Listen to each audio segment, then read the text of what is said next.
Hey everyone, so you may remember the 10 challenges I offered to flat earthers a couple of months ago, and it's been very amusing watching them run around like chickens with their heads cut off, making pathetic response videos where they puff up their chests and bark at each other for hours without actually responding to any of the challenges.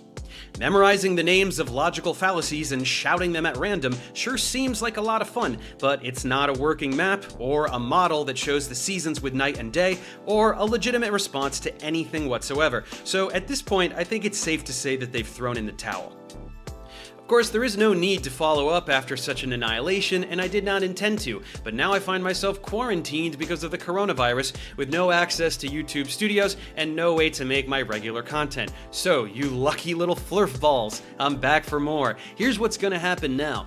Since my 10 challenges made your heads explode, and none of you have the mental capacity to make a map or a model even at a middle school level, I figured I would dumb it down for you even more. It's very easy to think of things that single-handedly obliterate the flat earth delusion, like, say, the existence of gravity, but you are so thoroughly science illiterate that you just shout, "Gravity doesn't exist," and pretend that this is not a stupid thing to say. So instead, let's try some proofs that have nothing to do with science at all. There is no challenge, there is no prerequisite information. You just have to listen, acknowledge that the logic is airtight, and then cry yourself to sleep. Are you ready? Here comes one now. What is this object? It's the moon. We've all seen the moon. We've seen it many times. Look at all of these pictures of the moon. What do they have in common? They all show precisely the same features. We all see the same face of the moon. It doesn't change from night to night, and it doesn't change throughout the night. There is no denying this. You can't shout CGI. You can't cry conspiracy. It's the moon. We can all see it with our own eyeballs. It's there, and it always looks like this. Now let's place the moon above a flat disk and let it float around in the little magic circles you like to imagine. If the Earth was flat, would we all see the same face of the moon? Here is someone standing in one spot looking at the moon. They see this. Here is someone standing in another spot looking at the same moon. They see this too. And this person, and this person. You get the idea. So is this possible? No, because that's not how objects work. People on the opposite sides of an object can't see the same face of the object. Go get two of your little buddies and have them stand on opposite sides of you. Can they both see the front of your face at once? No. A spherical moon over a flat Earth is not consistent with reality. That was bullshit. At all. So, is it two-dimensional?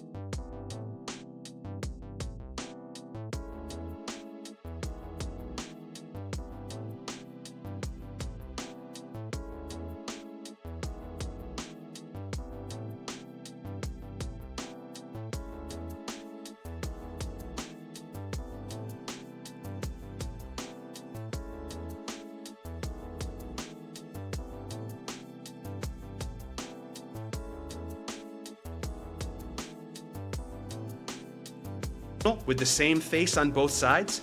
Then anyone but these two people would see a different shape, so no.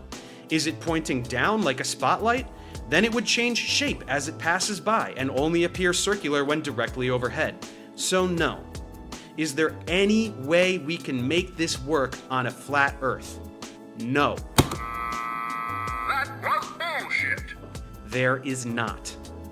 So how, pray tell, do all people see the same face of the moon? Because Earth is a sphere. That was bullshit. And the moon goes around the Earth. It is tidally locked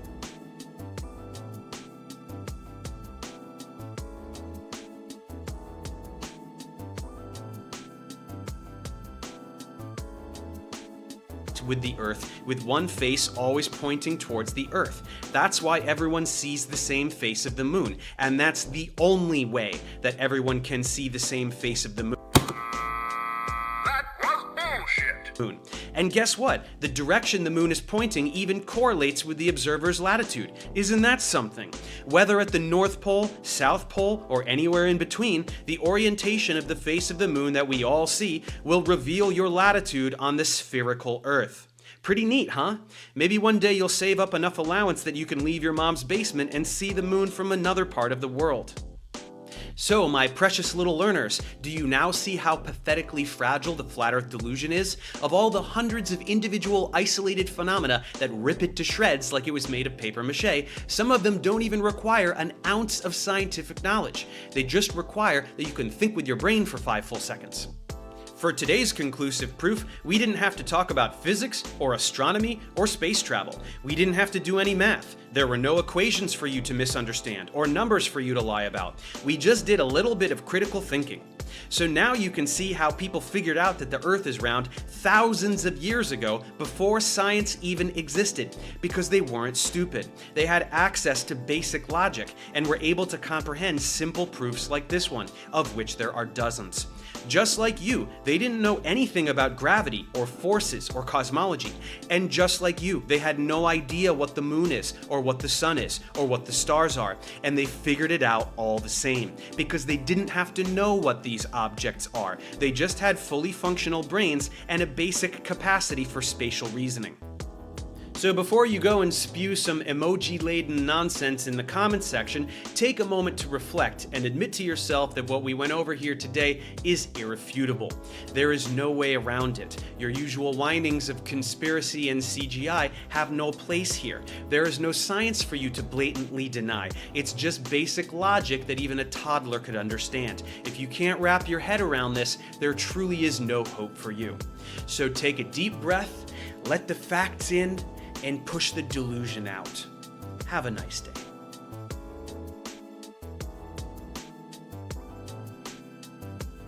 This is for the attention of Dickhead Dave, the pseudo-professor, who reckons that you can't see the moon any other way possible in the world ever. You fucking plum. Right, here we go then. That's to say flat Earth. So if you stand in the moon, on the Earth, and you look up at the moon, which is there, right, there's one face, turn to the left, right, oh, there's another face, it's the same face, but I'm not moving, I'm there, you can see me.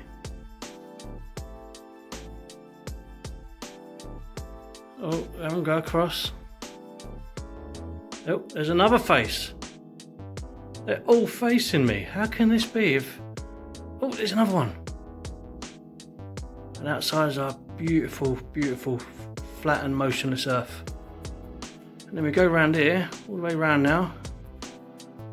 To... Oh, there's one more on the wall. There's another moon, and ain't they all the same? As I just focus out here and go over to the door, there's a message for you, Dave. Dave, you're a fucking liar or a retarded fool. This is how you can easily see the moon's face every single time. There, just turning there,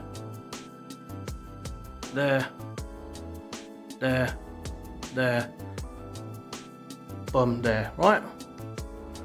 From a flat Earth. You absolute fucking dick. If the moon was on the outside, circling around this way, on the outside, that's the way you'd always see the face. And if the sun's doing it also, it would look exactly the same as it does. Follows each other around and around and around and around and around and around. Follows around. Dave, you're just a fucking absolute knobhead. How the fuck do you call yourself a professor?